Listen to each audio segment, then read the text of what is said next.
हम अपने सपनों को काफ़ी लंबे समय से स्टडी करते आ रहे हैं और ये इसलिए क्योंकि हम इनसे इतने फैसिनेटेड हैं और हम कहीं ना कहीं इस बात को जानकर भी इग्नोर कर देते हैं कि हमारे सपने शायद हमें कुछ बताना चाहते हैं। ये बात हमने अपने साइकोलॉजी ऑफ ड्रीम्स वाले एपिसोड में भी डिस्कस करी थी कि हमारे सपने बिल्कुल भी रैंडम नहीं होते और हमें सपनों के बारे में जितनी नॉलेज होगी उतना ही हम उन्हें अपनी सेल्फ अवेयरनेस को बढ़ाने के लिए यूज कर पाएंगे। और तभी आज हम अपनी ड्रीम्स की इसी नॉलेज को और एक्सपेंड करने की कोशिश करेंगे कई साइकोलॉजिकल फैक्ट्स की मदद से। नंबर 1, ड्रीम्स हमें ये दिखाते हैं कि हमें अपनी प्रॉब्लम्स को किस नज़र से देखना चाहिए, क्योंकि हमारे दिमाग का काम होता है हमें दुनिया का सबसे एक्यूरेट मॉडल प्रोवाइड करना। उसे हमारे आसपास होने वाले सारे पैटर्न्स और इवेंट्स को नोटिस करना होता है और उन्हें सही तरह से इंटरप्रेट करके उस पर लेबल लगाना होता है कि उस पर्टिकुलर पैटर्न, इवेंट या चीज़ का हमारी लाइफ में क्या रोल है और क्या हमें उससे कोई डेंजर या फिर कोई बेनिफिट हो सकता है। यहाँ पर हम एक शिकार करने वाले जानवर का एग्जाम्पल ले सकते हैं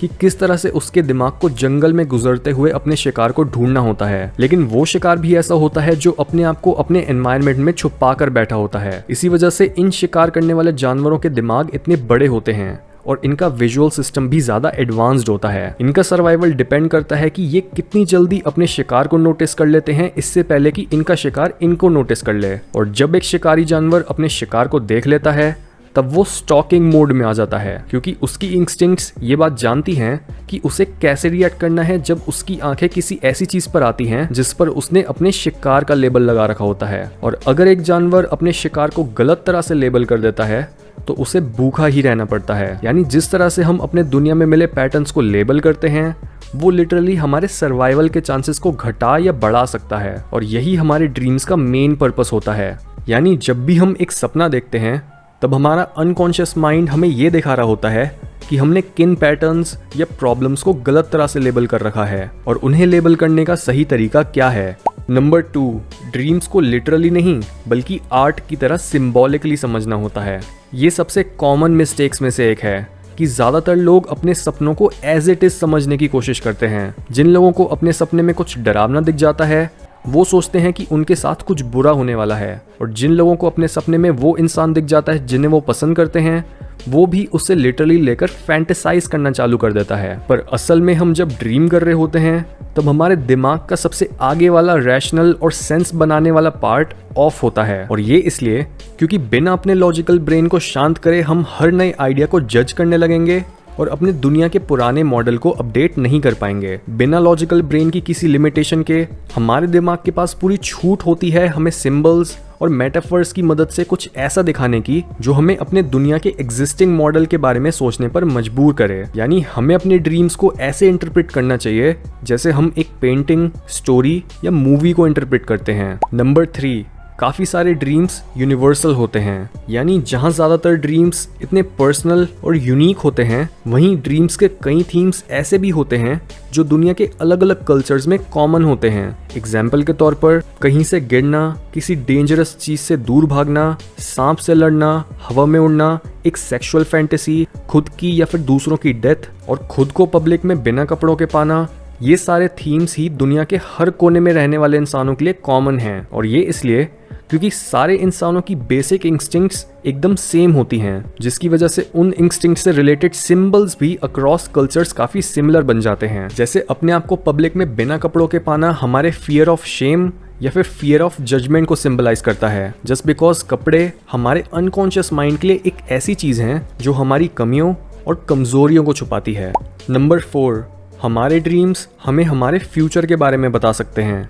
यहाँ हम कोई सुपर नेचुरल फिनोमिनन के बारे में बात नहीं कर रहे, बल्कि होता क्या है जब हम अपनी लाइफ में किसी पैटर्न को सबकॉन्शियसली ऑब्जर्व करते हैं। यानी हमने किसी चीज़ पर नज़रें तो फेर ली पर फोकस की कमी की वजह से हम उसे कॉन्शियसली नहीं प्रोसेस कर पाए, तो उस पैटर्न को हमारा अनकॉन्शियस ब्रेन कॉन्शियस ब्रेन से पहले लेबल कर देता है, जिससे कई बार हमें ऐसा लगता है कि हमारा सपना सच हो गया है, लेकिन असल में वो बस हमारी इग्नोरेंस होती है जो हमें ऐसा फील कराती है जैसे हमने फ्यूचर देख लिया हो। एग्जाम्पल के तौर पर अगर आपको तेज़ गाड़ी चलाने की हैबिट है और एक रात आपको सपना आता है कि आपका एक्सीडेंट हो गया है और कुछ दिनों बाद आपका असली में उसी जगह पर एक्सीडेंट हो जाता है जहां पर आपके सपने में हुआ था, तो आप बोलोगे कि आपने तो ये चीज़ पहले ही देख ली थी। पर एक्चुअल में हुआ ये कि आप कॉन्शियसली अपनी ड्राइविंग से जुड़े रिस्क को असेस नहीं कर पाए और आपके अनकॉन्शियस माइंड ने ये पैटर्न ऑब्जर्व कर लिया कि आपकी डेली रूटीन में सबसे खतरनाक हिस्सा कौन सा है और जिस तरह से आप गाड़ी चलाते हो उस तरह से आपके साथ क्या हो सकता है। याद रखो,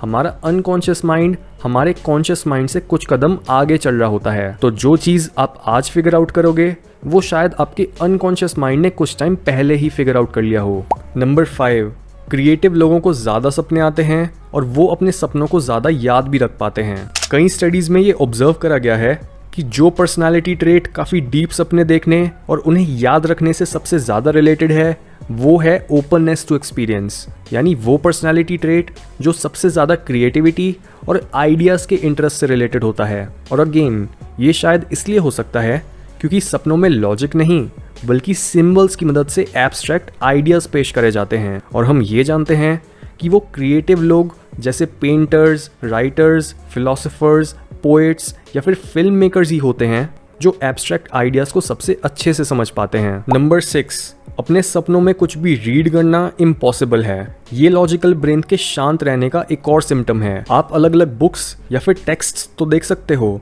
और उनका मतलब क्या है वो भी फील कर सकते हो, पर आप उन्हें कभी भी अपने सपनों में रीड नहीं करते हो। अगर हम एवोल्यूशन के कंटेक्स्ट में देखें तो रीडिंग एक काफ़ी नई एबिलिटी है जो हमने ज़्यादा से ज़्यादा कुछ हज़ार साल पहले ही डेवलप करी है और ये एबिलिटी हमारी कॉन्शियसनेस की बस टिप से ज़्यादा कुछ नहीं है, जिसकी वजह से सपनों में रीडिंग तो क्या, एक अल्फ़ाबेट का दिखना भी बहुत रेयर होता है। नंबर 7, आप अपने ड्रीम्स को कंट्रोल कर सकते हो और इसके 2 तरीके होते हैं, यानी लूसिड ड्रीमिंग और एक्टिव इमेजिनेशन। पर सबसे पहले हमेशा ये ध्यान में रखो कि जब भी एक जगह पर कंट्रोल वर्ड आ जाए तो वहाँ पर हम कॉन्शियस माइंड की पावर की बात कर रहे होते हैं, क्योंकि हमारे दिमाग का सिर्फ यही हिस्सा ऐसा है जो टाइम को समझता है और उसके बेसिस पर डिसीजंस ले पाता है। और जब हम अपने ड्रीम्स को कंट्रोल करने की बात कर रहे होते हैं तब हम बेसिकली ये बोल रहे होते हैं कि हम अपने कॉन्शियस और अनकॉन्शियस माइंड को साथ में यूज़ करना चाहते हैं ताकि हम अपनी मर्जी से अपने अनकॉन्शियस में जाकर ज़रूरी इंसाइट्स को बाहर ला सकें। दूसरी तरफ एक्टिव इमेजिनेशन एक तरह की मेडिटेटिव टेक्निक है जिसमें हमें मेडिटेट करते हुए अपने कॉन्शियस माइंड को इस हद तक शांत करने की आदत डालनी होती है कि वो अनकॉन्शियस माइंड से निकलते कंटेंट्स के बीच इंटरफेयर ना करे और साथ ही साथ हम इस चीज़ पर कंट्रोल भी कर पाएँ कि हमें अपने अनकॉन्शियस माइंड से निकालना क्या है। नंबर 8, आप अपने सपनों में सिर्फ उन चेहरों को ही देख सकते हो जिन्हें आपने रियल लाइफ में देखा हुआ है, यानी हमारे सपने नए फेसेस नहीं इन्वेंट कर सकते। और जो भी लोग आपको अपने सपनों में दिखते हैं, चाहे आप उन्हें पर्सनली ना जानते हो, उनके फेसेस आपने सबकॉन्शियसली याद करे हुए होते हैं। और ये काफ़ी सेंसिबल साउंड करता है क्योंकि हमारी आंखें हर समय बहुत सी ऐसी चीज़ों को देख रही होती हैं जिन्हें हमारा कॉन्शियस माइंड अपनी अटेंशन नहीं दे रहा होता, जिसकी वजह से हर वो फेस या ऑब्जेक्ट जिन्हें हम रैंडमली सड़क पर चलते हुए देखते हैं और हर वो इंसान जिससे हम अपनी लाइफ में सिर्फ एक ही बार मिले थे, वो भी हमारी सबकॉन्शियस मेमोरी का पार्ट बन जाता है। और कई बार हमारा दिमाग इन अनजान इंसानों के फेसेस को यूज़ कर लेता है किसी ऐसे इंसान की जगह पर जिसका फेस या पर्सनैलिटी उनसे मैच करती है। ये इसलिए क्योंकि सपने फैक्ट्स पर नहीं बल्कि मेटाफर्स और अप्रॉक्सीमेशंस पर चलते हैं, यानी अगर 2 या 2 से ज़्यादा चीज़ें एक दूसरे के सिमिलर हैं तो वो हमारे अनकॉन्शियस माइंड के लिए एकदम सेम होंगी और उन पर एक ही लेबल लगेगा।